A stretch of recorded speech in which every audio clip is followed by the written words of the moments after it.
Okay, so we're smoking and talking long gun philosophy.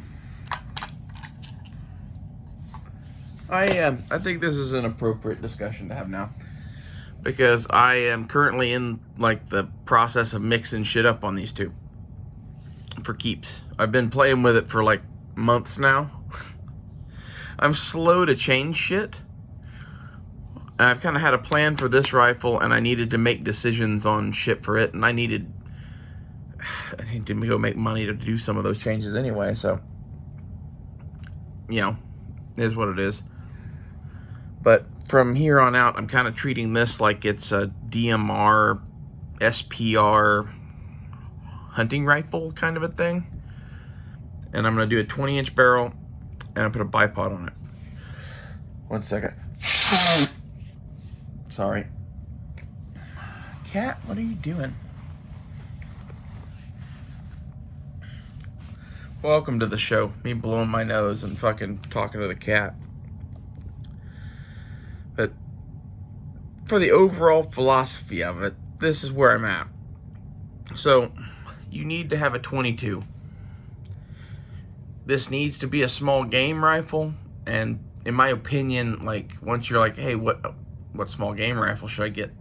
Well, think about it. You know, if you're only gonna buy one, get a fucking takedown survival carbine, you know? There's no reason to fucking get anything else.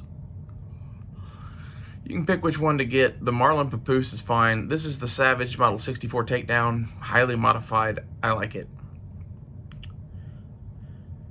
Get something in that vein, right? And then, like, you're gonna need some sort of a PDW. I would still consider this to be within the long gun-ish realm for what I'm doing. I just happen to take that part off. Some sort of like pistol in a chassis or a fucking dedicated SMG type of rig. Something that shoots 9mm that has an optic and big mags and maybe even a brace and shit. My thought is on that, basically, if you do a smaller thing like this, it'll fit places where these won't. And like, you need a gun that does 9mm probably anyway. Like, I wanted one just to have one, so if we have that. And honestly, as a bag gun to go places, I like it. Next, you need a general home defense carbine. Like, I've seen a lot of people have like SBRs and GPRs and whatever. I'm not gonna do an SBR. That's what this is for. Okay? This is infantry rifle. Home defense rifle. Before, it was set up as like infantry squad leader rifle, which would have been nice. And I'm gonna get a 3x magnifier for this eventually. But for now, you need to have something with a red dot on it that shoots 5.56 for defensive shit and like hog hunting, maybe even, or deer hunting. Maybe with a 3x mag, I would take that deer hunting. This thing is more like a, you know, somewhere in the SPR kind of vein, right? This is like a fucking 5.56 Predator rifle. It's, you know, I'm hoping to have a 20-inch barrel and bipod and 20-round mags and a longer range scope. Do a lot of good shit with that. I'm gonna have longer mags for it too, but I'm gonna buy a bunch of 20s just to have with this system and some bandoliers. Because honestly, I think running this heavier gun, you might want to run lighter kit, and you could run those 20-round Vietnam mags, the new made ones, and run 2 Vietnam 5.56 bandoliers that hold 7 of those apiece. That's a really, really light rig to go with this thing, to shift from position to position, or just to have with the gun, because this isn't going to be a thing I'm going to carry around a lot necessarily. Like, it could be. It's going to have a sling, but it also has a bipod and like magazines and bandoliers, so it's kind of meant to be in a position. That's how I view this. This is like we have built a sniper hide somewhere to defend grandma. This is what we have. You know, anything else we can do to make that better is probably good. You'd be like, hey, shouldn't your scope be X? No, this is the one I bought. This is probably the one it's going to have for a while. I might upgrade and get like a Leupold and a LaRue mount, but it would be a very similar-ish package. No illumination. No fucking complex reticles. No fucking batteries at all. No adjustable turrets. Like, I want a fucking... I prefer a German post-style reticle, but this is a duplex reticle, and that works for me. I'm used to doing Kentucky windage off of those. You know? If I could get mil dots on a duplex, I might do that, and Leupold, I think, makes that. So, that's probably where this is headed eventually, but that's a lot of money. Yeah, that's a $300 scope and probably $150, $200 mount. We got other shit to buy first. This thing works, is cheap and lightweight, and I love it. So for a while, this is a Weaver Caspa 2-7 by 32. This is all the scope you really need to shoot an AR-15. I could probably, this is, again, I used to do NRA shooting competitions when I was a kid. I did small bore, high power, and we shot AR-15s with iron sights at 1,000 yards. Now, that's on big-ass static targets. But like this 2-7, my anticipated range of engagement for this rifle is somewhere between 200 yards and 500 yards. I'll probably be okay with this. I'd rather have mil dots, but, take what you can get. This is a $100 scope. It's a Weaver, and I like 2-7 as a power range, and it's in a Weaver mount, and the mount was $50. It's a good budget package, and this gun is not expensive, and putting new parts into it, I am going to be spending some money. I'm going to get a Faxon barrel, a PSA bolt carrier group, and then I'm going to go to Bravo Company for like a bunch of small parts and buffers and springs and trigger. And the trigger I'm going to get is an ALG ACT. I'm going to get that from Bravo Company. Bravo Company has the gas tube, the gas block, the fucking buffer spring. I'm going to replace all that shit. The Bear Creek stuff that I'm keeping is my fucking upper and the rail, which I know that seems odd, but I actually kind of like that rail. It works. And I haven't found a downside to it yet, and it's nice and slim, and it looks cool. It looks Space Marine-y to me. Like, it doesn't look like a fucking anything else. It looks like its own thing. I like that. The upper is a billet upper from Bear Creek. I actually kind of like that now. Like, for this POU, it kind of works in a weird way. It's like the most ghetto-ass ghetto billet upper ever made. So, like, this is the most ghetto-ass ghetto sniper rifle ever made. I mean, hunting rifle. But, I kind of figure if you can hunt deer with it, you can defend grandma with it. And then, like, this thing is like a little assaulter PDW lightweight KISS rifle kind of thing, while also being that infantry rifle thing. And, like, even this thing is lightweight. Like, my goal for this with a 20-inch barrel and bipod is to be 9 pounds or under. Right now, it is 8 pounds, 6 ounces, and the barrel I'm going to put on is going to lose us some weight. I don't know if it's going to be enough to make up for the bipod. And I'm debating right now which Magpul bipod to get. The all-polymer one or the M-LOK Direct Attach. I'm thinking the M-LOK Direct Attach. I think that's the right answer. It's a little heavier. It's like 3 or 4 ounces heavier. I think that's good weight. It's I think most sane people would probably say that. There's a part of me that's like, it's 3 ounces and it's right at the end of the gun. And, like, I don't need the world's sturdiest bipod. I need to have a bipod to be able to set the gun down while I'm in, like, a foxhole or some shit on the edge of the hole. And I need, like, to be able to rest the gun to shoot. So, like, if I have a lighter weight bipod and I know that, I can deal with that. I just can't have one that I think is bulletproof and, treat it that way and find out it's not. I think getting the bulletproof one that they currently make, it's, basically it's the same price difference because I'm going to have to buy a fucking M-LOK sling stud attachment because their lightweight bipod only attaches via sling stud, which honestly, if you're going to make it lighter weight, that's how you make it lighter weight. That's the system for attaching bipods. And you have to go with a dedicated system to go to all things, which would, at this point, would either be 1913, M-LOK, or sling stud. And the sling stud is the one that is the oldest and honestly probably lightest weight. I think they made a wise choice on that. For the lightweight bipod, that's what I would have done. I just don't think I'm going to buy one. Faxon barrel, I think, should lose us a considerable bit of weight off of this gun, even going to a 20-inch.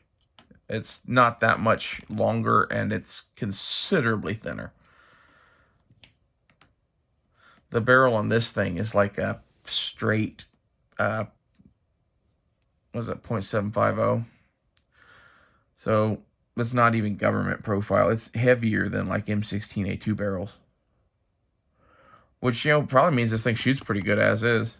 But, like, I don't really care for that barrel, and it's a Bear Creek. And all of the parts on this that are Bear Creek that are questionable are going bye-bye. And the KE Arms stuff, I don't necessarily feel the need to get rid of, but I would like to know my trigger is a certain way. And by spending $100 or whatever on an ALG, I'll know that. And the Bravo Company buffer and spring is like $30. It is an upgrade. It's, the Bravo Company shit that you're getting from there is the U.S. government contract shit. It's not China Mart shit, which the one that comes from KE Arms is some sort of cheapo thing. And I guess they're putting it in there concluding that you are most likely going to throw that buffer away, so who cares? And good on you, because that's one way to go. The way I would go is just to put a fucking government contract H1 in it, all of them, with a government spring in them, and charge people what I had to charge. Their trigger is decent. The ALG ACT is like 4.5 pounds with the government spring. I think it's 5.5 pounds with the government and 4.5 with the. They have a different weight spring that they include with that trigger. When you do the ALG trigger, you should always use the fucking government powered spring. I know it's heavier or whatever, but there's a reason why I buy Geissele shit, and I like the ALG trigger because basically it's the most pimptastic ass fucking version of my favorite trigger made by Geissele. Okay. And it's cheaper. Like, compared to buying like a Super Dynamic 3 gun or something like that, it's considerably cheaper. I really would like one of those. I just can't justify doing that right now. I might get like the ACT for this thing now, and then at some point down the road get a Geissele for this and put the ACT in this one. So like this might become a hand-me-down rifle on some upgrades in later years, because basically I've picked my lowers and I'm just going to keep upgrading these. And honestly, I don't think you're going to see them change very much. They're changing a lot right now, especially this one, because it basically was a half-finished project.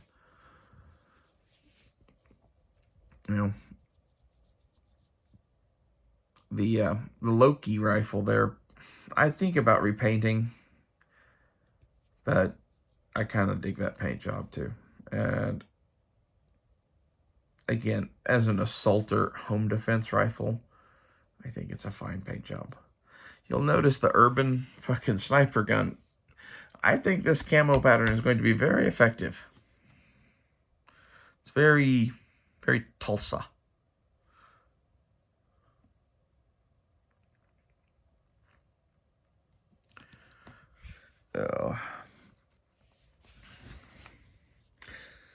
It will be kind of dope to like dig a fucking like trench and just hang out with my uncles. Just dig a trench in the front yard and hang out and smoke and drink and fucking listen to music. Play bagpipe music till the wee hours of the morning.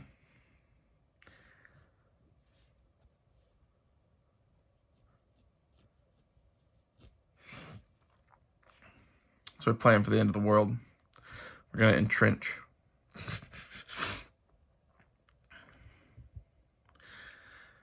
Not really, but this thing, if you did have to build like a hide or something like that, I think is much preferable to be using to this thing. It's kind of where it's at. And I don't know, I wanted to have a more dedicated mid-range rig and a more dedicated close-ish range, which once we have the 3 times on there and you can take that on and off, these will complement each other really well. Especially because I think the Leupold scope I'm going to upgrade to is probably going to be a 3 to 9. I don't know. If I could get something more in the 2 to 7, I probably will, or 2 to 10. Leupold probably makes a 2 to 10, but that's probably way more money. 3 to 9, 2 to 10, like, it doesn't really matter. Just FYI. Doesn't matter to me. 3 to 9 is usually way cheaper. And it's like the hunting scope. You know? What are you going to be doing with this thing? I'm not going to be turning fucking dials and shit. If you do, like, you could totally horribly fuck up your zero. Like, if you have return to zero fucking dials and a fucking spotter marking down what you're doing and shit, like, yeah, maybe. If you're on your own, I wouldn't fucking touch the dials on that thing. I don't want one that has them. I want to know where my rifle's set exactly. And that way I can range by my own eyes and fucking wind adjust and shit based on where I'm seeing my bullets hit. This is, we have to kill that thing. I need to be able to see where my bullets are going well enough to direct additional fire. That's what old Bessie's for. We're probably going to miss the first couple rounds shooting that way on, you know. It's one thing, like, shooting the first dude or whatever, you might hit them, right? But, like, assuming, again, that it's you versus, like, the Mad Max Marauder army or some shit. At some point, you might have to start going faster. You know? The fastest way to go, really, is to take a shot, see where you hit, adjust, and then take another shot. Especially if you dump 3 rounds kind of quick, and then dump 3 rounds kind of quick. Some of them are going to hit. That's not a good way to conserve ammo, but, like, again, Mad Max Marauder Army, maybe they're packed together enough, it don't fucking matter. You know, this is, I don't know, what's his name, Brassfax is all living in his fantasy world of being a night raider or some shit. You know, I'm living in my fantasy of, like, defending a fucking castle under siege.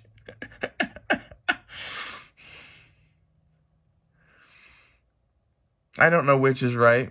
I think I'm more right in that we're defending our homes.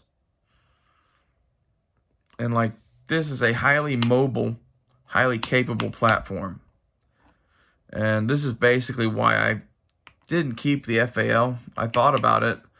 I'd like to have a gun like that, but basically the rail didn't fit on it, and I needed money for other shit, and was just like, do I have money to even buy 308 ammo? No. Well, then, do we need that? No. That's kind of where it came to, and I'm sad that that happened, but, like, eventually, we will replace that capability at some point, but, fuck, I know when or if that'll happen. To be honest, I would like to get, like, a semi-auto 1919, but those are going to be fucking expensive now, because everybody's going to want a semi-auto 1919 now. It's one of those, I always had that on my wish list of guns. I never bought it. I got to play with one a couple of times. I had an opportunity to buy one for $1,500. I should have. And, like, the thing with it is, you think, oh, a semi-auto machine gun isn't worth that much. Oh, fuck, it ain't.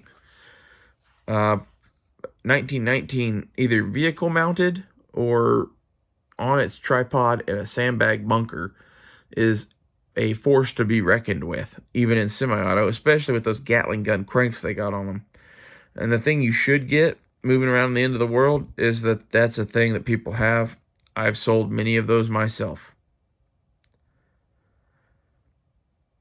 You know, that's probably your most likely machine gun, other than maybe 240s pulled off of military vehicles.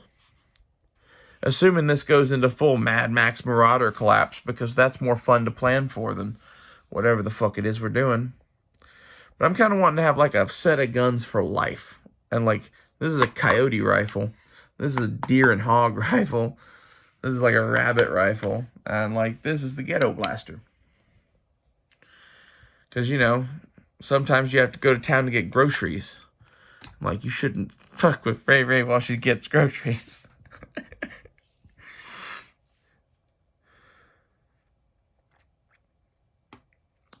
But this is my like long gun philosophy. I think it's pretty well thought out and good. Notable absences are anything bigger than 5.56 and shotguns. And my plan on that, there is a plan. First off, on shotguns, I plan to get a black powder 20 gauge shotgun pistol, because that tickles my fancy.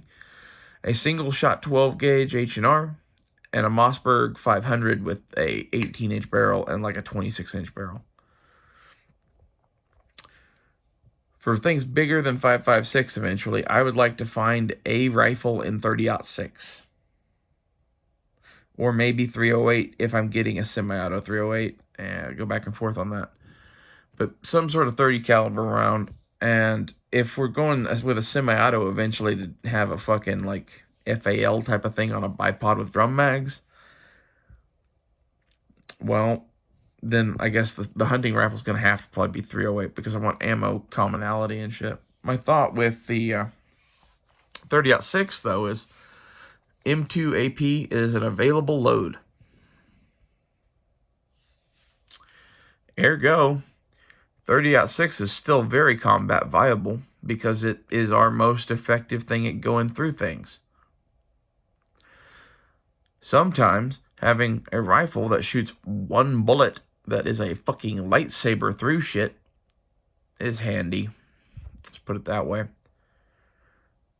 This is why I'd like to have a 30-06 hunting rifle. And the other thing is, really, as a hunting rifle, 30-06 makes sense. It doesn't need to be the same caliber as your semi-auto. I think I will do that. Have a 30-06 bolt-action hunting rifle set up tactically. And have a, FAL G3 on a bipod with drum mags. That's a long-term goal that I might never meet on the FAL G3 thing. Like, well, I know we just had it. Yeah, I know.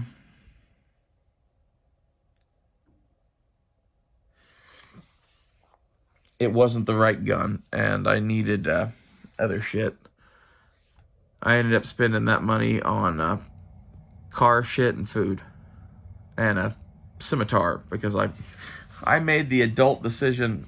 Sorry, you guys got to see my toe. I made the adult decision to sell the fucking FAL and buy additional supplies and a couple other things I needed. So I bought a scimitar. That was my prize. Honestly, I like the scimitar more than the FAL. I know I'm a weirdo. Other long guns we might want would be like an additional 22, maybe. Having a scoped 22 with a folding stock. That's a handy thing. I would get a Ruger 1022, and I would get one of the new Mini 14 folding stock things for the 1022. That's, if I was going to get one, that's what I would get, and it's on my list, Like, if I have money and can find a 1022, I'm going to get that and put a folder on it.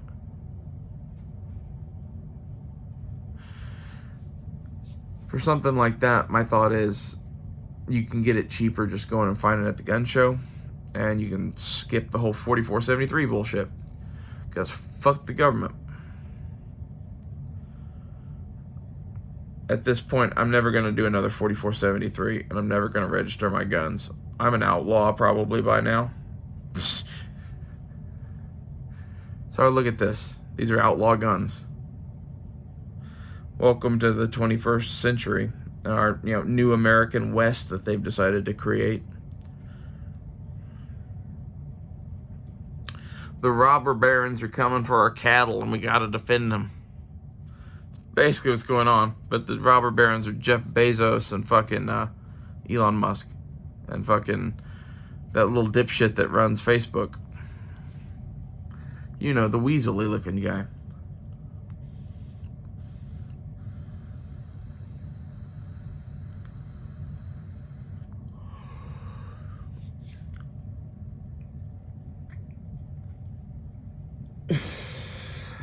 I think having the black powder shotgun pistol is dope. Because basically a single shot 12 gauge or 20 gauge shotgun pistol with buckshot, that is the exact type of thing I would want for a short shotgun like that. That's, one of the ones anyway. And the fact that you can just go buy one of those for $400. You can get a double barrel 12 gauge one too from Diablo or whatever. Like those are like $700. I don't know. I want the little what's that called? It's like an English cavalry pistol.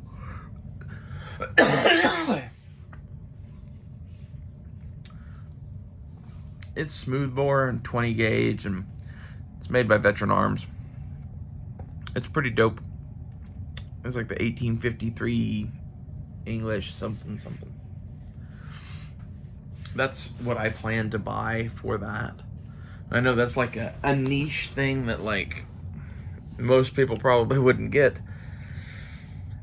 To be honest, as a home defense item, I think something like that just sitting in a kitchen drawer is probably handy. Not to mention it's fucking cool and fun, and like what you see here is I obey the law. I don't have a brace. You don't need one on this. That's half the reason I cut this off. It's compensated and 9mm. And heavy. And has a red dot. And has a place for your other hand. Like, you really don't need the brace on that, and it just complicates life. This, that's really why I did that. The fact that it's also like the Cux Raider now because it bows the knee to the ATF and is a Flex Raider, I just think that's funny. That's funny as all hell. Like, I also got a Flex Raider dick to hang on my keys. It's on my prayer beads. It's the handle. Anyway, the PDW is probably the least necessary of these. You could just have a pistol. Especially for mine without the fucking brace on it. The most important of these, to be honest, if I could only pick one, it would probably be this one once it's fully set up. Because it's flexible and can do many things. This one is light, and it is a defensive thing, and what is a thing you need. This is a gun you're going to use a lot more than this gun, but this gun can do what this one can do, and the same isn't exactly true the other way around. So I don't know. This thing with the 3 times magnifier would be a lot more compelling of a thing to fucking be as a one gun, in my opinion. My goal with this is for it to still be pretty light, and you could always take the bipod off, and that would ditch you like half a pound. And then you have like a 20-inch M16 with as light of a scope as you're gonna get, really.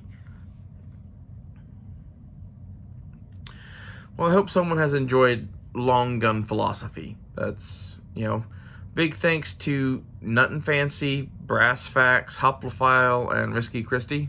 I watch a lot of their shit, and what they say influences this a little bit, but not much. But like, this scope is a Nut and Fancy purchase.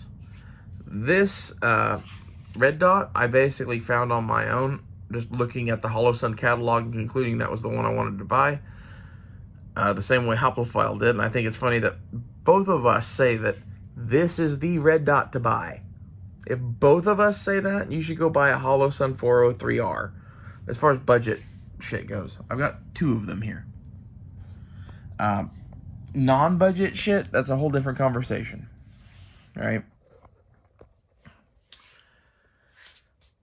What else? In-range TV and shit with these things.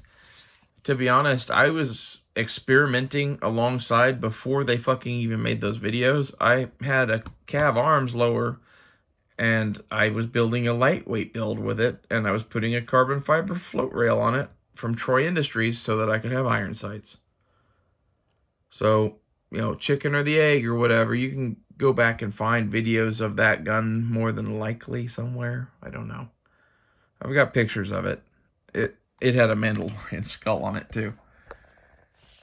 I loved their whole series on the What Would Stoner Do carbine, because basically the guns that I was building for myself to use for defense and whatever else were guns very similar to what they were building. Just I had, Knights Armament iron sights on my fucking top rail. And, I had a $300 set of iron sights on a fucking gun with a Cav Arms lower on it. That's a very particular vibe, I kind of like these things I got from Hack Furnace. They're Chris Vector sights. And they're lightweight and slim and small, and they do the job. Especially for backups to a scope like that.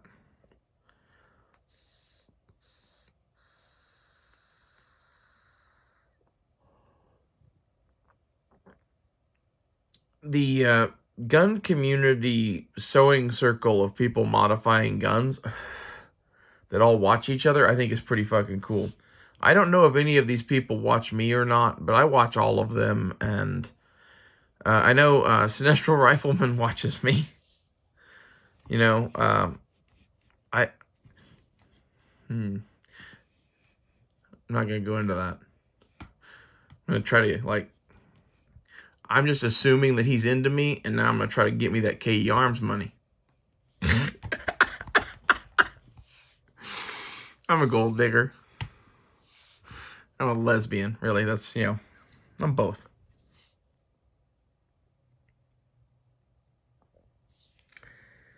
I don't know if anyone else still watches, but the thing I like about this little community of shit is that basically the world is watching the gun shit on YouTube to figure out how to arm their militaries. And they're watching my videos even, I guarantee you. They're probably watching all of our videos. If we've been posting for a long time anyway, I have a bunch of gun reviews, right? It's only here recently that I've been doing crazy vlogging shit. I guarantee you there's some fucking Indian Army conference thing somewhere where they're discussing why Hoplophile and so-and-so disagree about whatever.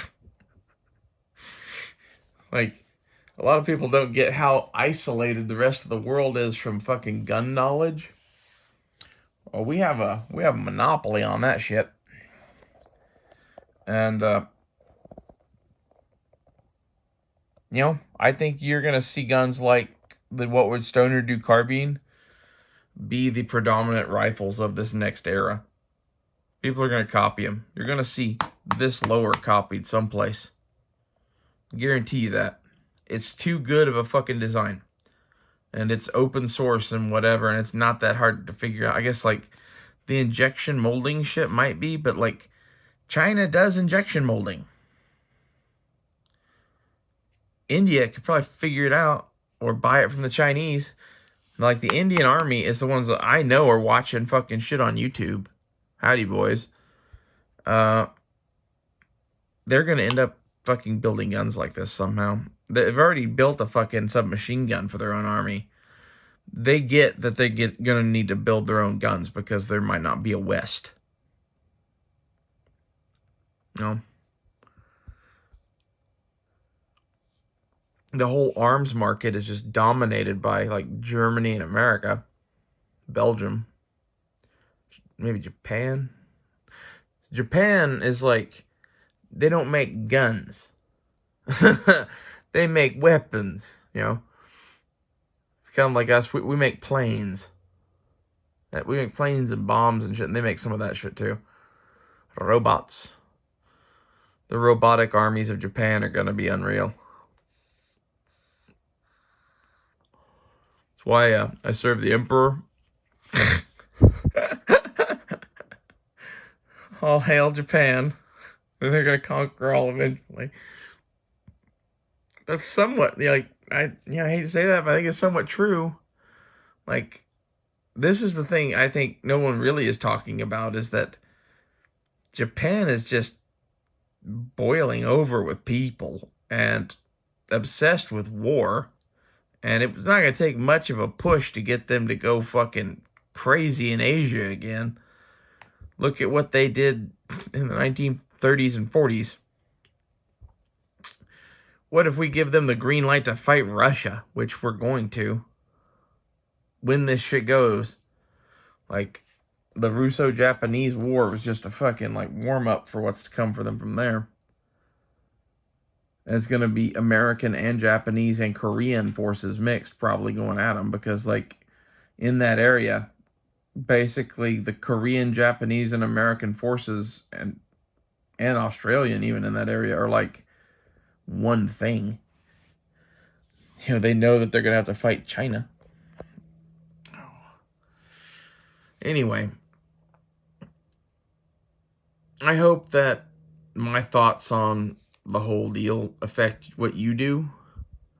And this is somewhat in their vein. Like, this is an SPR, basically. This is a GPR, basically. This is a PDW, basically. The 22 is just a fucking survival carbine. That's like a Nothing Fancy special, too. Kind of like the scope. But, like, it's, honestly, you should have one of those. It costs $200 for that gun. Just buy that. Buy that first. It's a tool. And it's a lightweight, cheap tool. Okay? The PDW, again, is just, it's expensive. So you could just get a Glock with 33 round mags there. Probably what I would do, to be honest. You could even get the fucking flash mag thing from fucking Flux, if you really wanted to. Or their brace and yada, yada, yada.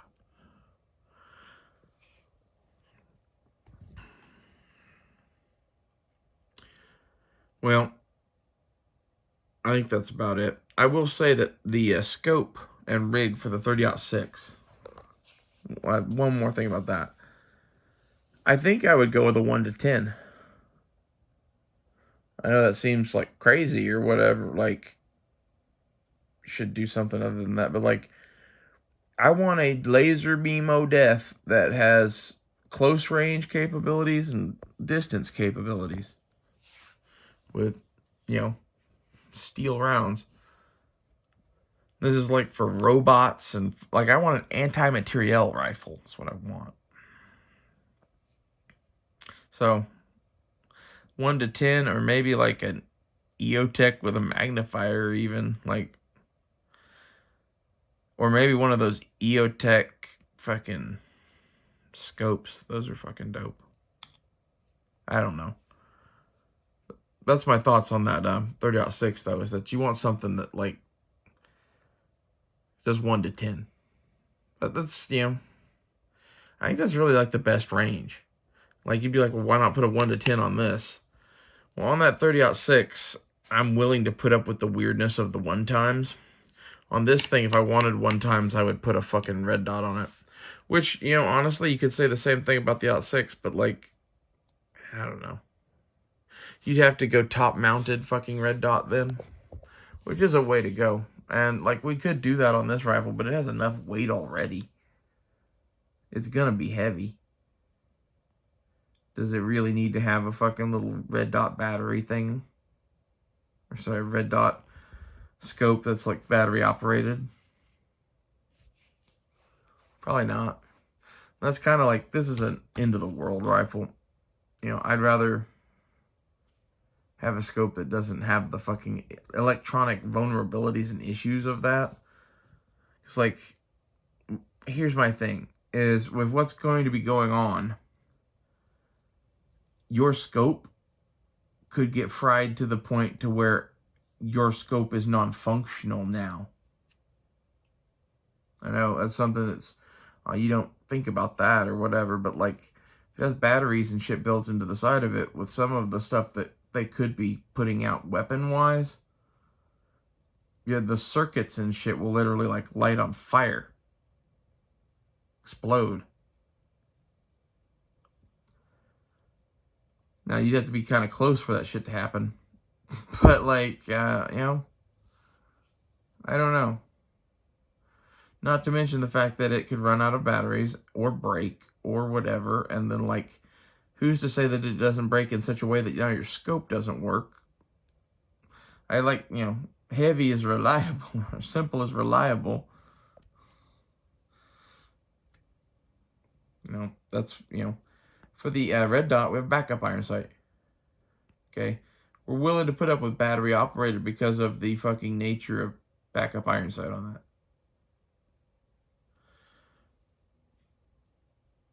I would like to have an illuminated reticle. If I could afford to buy the high-end scope that I would need to get a quality one, I would do that. My supposition to you basically is if you aren't going to spend the big money, this fucking Weaver cast was about as good as you're going to get. Like, you could get the Leupold version of this, which would be like a Leupold Rifleman, 3-9. Sure, those are still available. Although maybe not. Like, I think those are made in China. We're just wandering now. I'm fucking baked and talking about rifles. I like it. Thank you guys for watching. I'll see you later.